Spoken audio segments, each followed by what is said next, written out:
ठीक है। अभी नेक्स्ट एक्सरसाइज क्या कहती है, एक्सरसाइज 1.2 में क्या बोलता है कि प्रूव कीजिए, prove that root 5 is irrational number. ठीक है, क्या प्रूव करना आपने कि रूट 5 कैसा है, कि इरेशनल नंबर है। देखो आप बच्चे बोलते तो हो कि रैशनल नंबर जो होते हैं वो पी वाई क्यू की फॉर्म में होते हैं, है ना।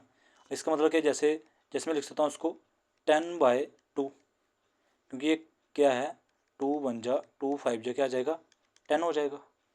लेकिन इरेशनल नंबर कौन से होते हैं, जिसको जो है कट करके नहीं आ पाएगा। जैसे सपोज कीजिए आपके पास 22/7, आप इसको डिवाइड करते रहोगे करते रहोगे करते रहोगे ना, आपके पॉइंट में वैल्यू आती है 3.14 समथिंग, वैल्यू चलती रहेगी चलती रहेगी चलती रहेगी और रिपीट भी नहीं हो पाएगी, और रिपीट भी नहीं होगी। आप देखोगे वैल्यू जो है वो रिपीट नहीं होगी, कुछ तो कुछ नंबर आता रहेगा आता रहेगा आता रहेगा आता रहेगा। ऐसा नहीं है कि आप जैसे 1 4 आया तो अगेन जैसे 1 4 कहीं दिखेगा आपको, नहीं, ऐसा नहीं होगा।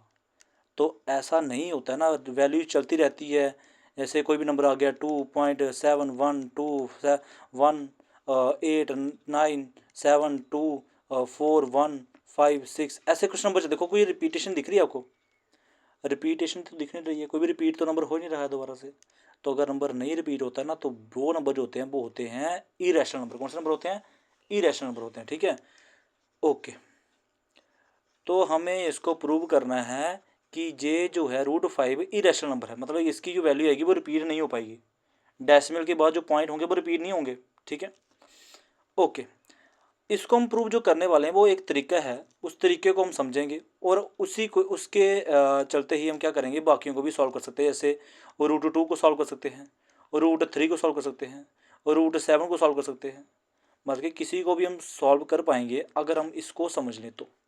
ठीक, तो इसका तरीका क्या है, आइए इसको समझते हैं। ठीक है, सीखिएगा। हमें बोला गया है रूट 5 इज इरेशनल, हम इसका ना उल्टा मान लेंगे कि रूट 5 जो है वो इरेशनल की जगह क्या मान लेते हैं, रैशनल मान लेते हैं। क्या मान लेते हैं, रैशनल। देखो अच्छे से बातों को समझना, क्वेश्चन फर्स्ट कर रहे हैं अभी। हम ये मान के चलेंगे कि जो रूट 5 है ना वो क्या है, लेट रूट 5 बी रैशनल, वो एक रैशनल नंबर है, रैशनल नंबर।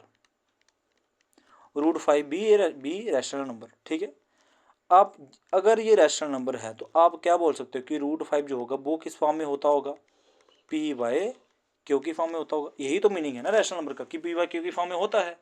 तो आपका क्या आया कि ये रूट 5 जो है वो पी वाई क्यू की फॉर्म में होगा। अब आपने पी वाई क्यू एक नंबर मान लिए दो। अब ये दोनों नंबर पता किस तरह से मानने हैं, ऐसे नंबर मानिए, ऐसे नंबर जिसका एच सी एफ क्या हो, 1 हो। मतलब क्या है कि where P and Q are coprime number, are coprime, ये को प्राइम होंगे। अब को प्राइम कौन से होते हैं, जिसका एच सी एफ क्या हो, 1 हो। जैसे अब पी की जगह क्या ले ले, 70, और क्यू की जगह क्या ले ले, 29 ले ले। अब इन दोनों नंबर को अच्छे से देखो तो इसमें कॉमन फैक्टर कुछ भी नहीं आएगा, है कि नहीं। अगर कॉमन फैक्टर कुछ भी नहीं है तो इसका एच सी एफ क्या होगा, बोलो, एच सी एफ क्या होगा इसका, 1। क्या होगा, 1। अभी पिछली एक्सरसाइज में किया हमने, एक एच सी एफ क्या आया था, 1 आया था। अभी देखो, अभी आपको मैं दिखाऊँ तो ज़रा,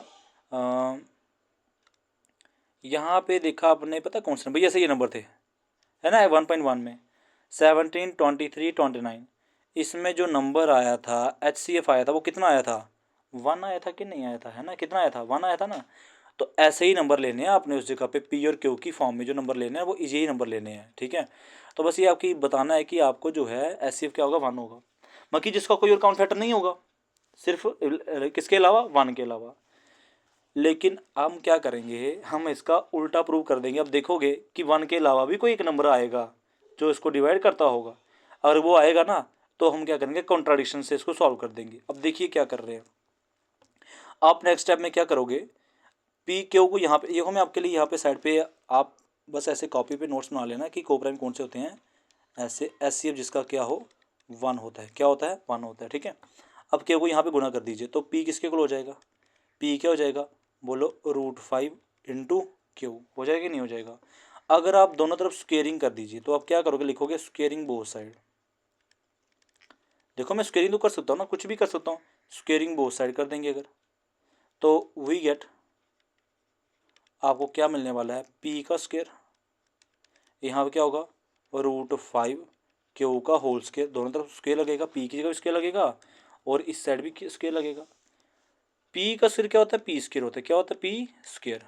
रूट 5 का स्क्वायर क्या होता है, देखो रूट 5 लिखा है ना, इसका स्क्वायर क्या होता है, स्क्वायर रूट कैंसिल होकर क्या बनेगा बोलो, 5 ही बनेगा। तो क्या होता है, इसका 5 होता है। और क्यू का स्क्वायर क्या होगा, क्यू स्क्वायर हो जाएगा।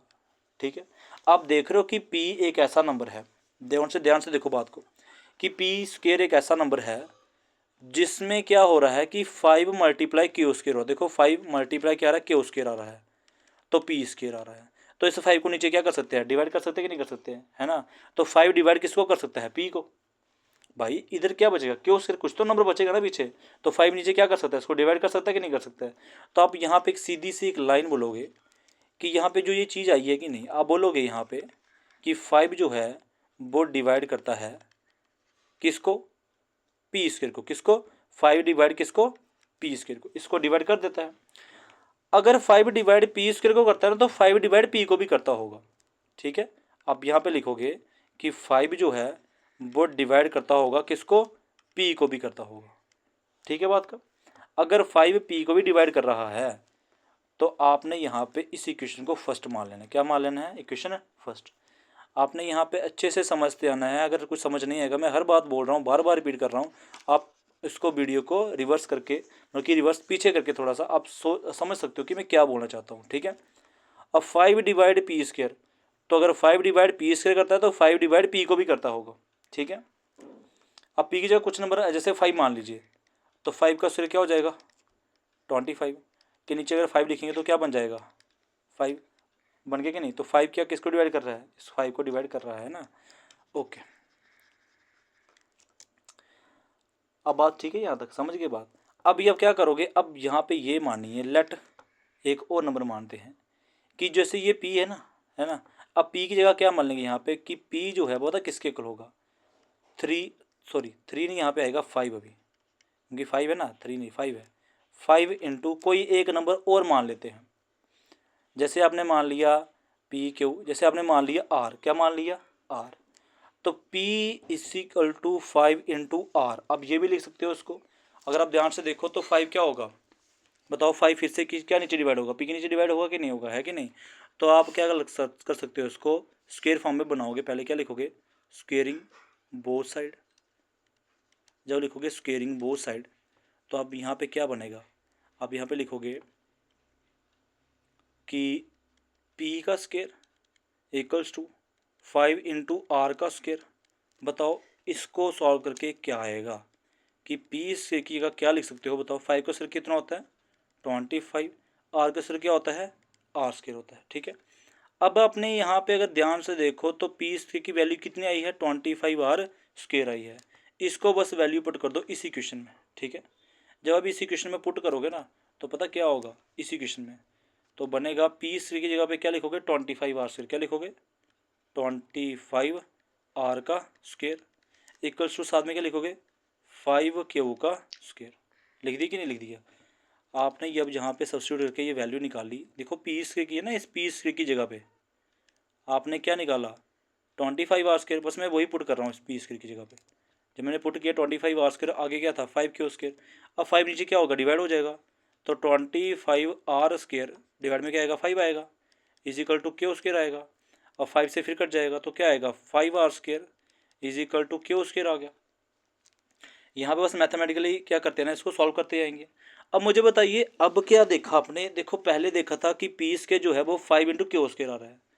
अब क्या हो रहा है, जो क्यू पी की वैल्यू मिल गई, मतलब यहाँ आपने देख लिया कि 5 जो है वो डिवाइड करता है पी को, 5 भी डिवाइड करता है पी को। लेकिन अगर यहाँ पे देखो तो 5 भी डिवाइड करता हो किसको, क्यू को, क्योंकि अगर 5 नीचे यहाँ पे लाएंगे तो क्यू के नीचे डिवाइड हो जाएगा कि नहीं हो जाएगा, है ना।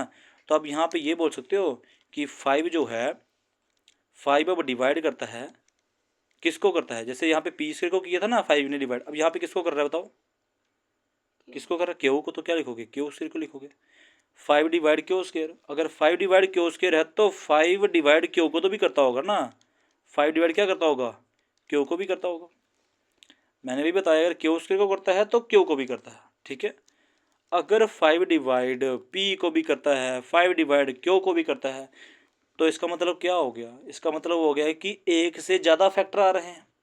आपने तो मानना था पी बाई क्यू, ऐसे नंबर माने थे जिसका फैक्टर तो एक ही होता है, बट आप यहाँ पे तो दो दो, पी का भी फैक्टर आ रहा है और क्यू के भी फैक्टर आ रहा है, कॉमन 5 आया है। तो अब यहाँ पे इस इक्वेशन को बोल लीजिए सेकंड, क्या बोलेंगे, सेकंड इक्वेशन। ठीक है, जब अब यहाँ पे ये बात देखिए, आपने बोला कि 5 डिवाइड पी को भी करता है, 5 डिवाइड क्यू को भी करता है, तो मतलब 5 जो होगा वो कॉमन फैक्टर होगा किसका, पी और क्यू का। पी को भी करता है, क्यू को भी करता है ना, तो क्या लिखोगे, 5 is a common factor of किसका किसका कॉमन फैक्टर भाई, पी और क्यू का। दो नंबर लिखे थे ना, पी और क्यू, पी और क्यू का। अगर 5 कॉमन फैक्टर है पी और क्यू का, तो मतलब ये को प्राइम नहीं निकले, ये को प्राइम नहीं निकले, बट आपने क्या माना था, को प्राइम। तो अगर को प्राइम नहीं निकले तो पी वाई क्यू की फॉर्म में √5 नहीं हो सकता है। अगर पी वाई क्यू की फॉर्म में नहीं हो सकता, मतलब कि रैशनल नहीं हो सकता है, तो अगर रैशनल नहीं हो सकता तो फिर क्या हो सकता है, बहुत जल्दी बोल, क्या हो सकता है, इरेशनल। क्या हो सकता है, देखो कितनी बातें सीखी यहाँ से, सीखी कि नहीं सीख रही है, अच्छे से पूरी बात को डिस्कस कर रहे हो कि नहीं कर रहे हो, कि भाई क्या चीज़ कहाँ से क्या हो रही है। अगर 5 जो है वो पी को भी डिवाइड करता है, 5 जो है क्यू को भी डिवाइड करता है, मतलब 5 जो है वो कॉमन फैक्टर है किसको, पी और क्यू का। तो 5 जो है 1 आना चाहिए था कि ना चाहिए, ऐसे तो 1 होना चाहिए था, ये तो 5 आ गया। तो को प्राइम पी क्यू नहीं है, पी क्यू को प्राइम नहीं है, तो रैशनल नहीं है। अगर रैशनल नहीं है तो √5 क्या होगा, इरेशनल होगा। क्या होगा, इरेशनल होगा। तो आप यहाँ पे लिखोगे कि this make our assumption is wrong, so या hence √5 क्या होगा, बोलो क्या होगा, √5 is a irrational number, √5 is irrational number.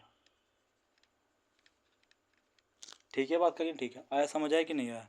मैंने पूरा इसलिए कि जेड तक आपको पूरा समझा दिया बच्चे, किस तरह से करना है किस तरह से नहीं करना है। मैं यहाँ पे √3 को भी सॉल्व कर सकता हूँ, √2 को भी समझ, देखो जैसे मैंने √5 को किया ना, डिट्टो केस आपने इस तरह से ही करेंगे पूरा पूरा, बस √5 की जगह क्या लिख देंगे, √3 लिख देंगे, क्या लिख देंगे, √3। और अगर √2 का करना हो तो क्या लिखोगे, हाँ √2 भी लिख दोगे। तो √3 भी इस तरह से कीजिए और √2 भी इसी तरह से कीजिए। ये दोनों क्वेश्चन अब आप नेक्स्ट जो है अपनी कॉपी पे करोगे, इसको सॉल्व करोगे इसी तरीके से। ठीक है, तो मेरा नेक्स्ट क्वेश्चन जो है वो है ये वाला। ठीक है, 3 + 2 √5 इज़ इरेशनल। तो इस क्वेश्चन को करते हैं अपनी नेक्स्ट वीडियो पे। आपको समझ आया पूरा कि नहीं आया, ठीक है, पूरा ईजी लग रहा है अभी। तो इस तरह से आप ये वाला और ये वाला सॉल्व करो अपनी कॉपी के ऊपर। बाकी हम जो है नेक्स्ट क्वेश्चन जो है अपनी नेक्स्ट वीडियो में करते हैं। ठीक है।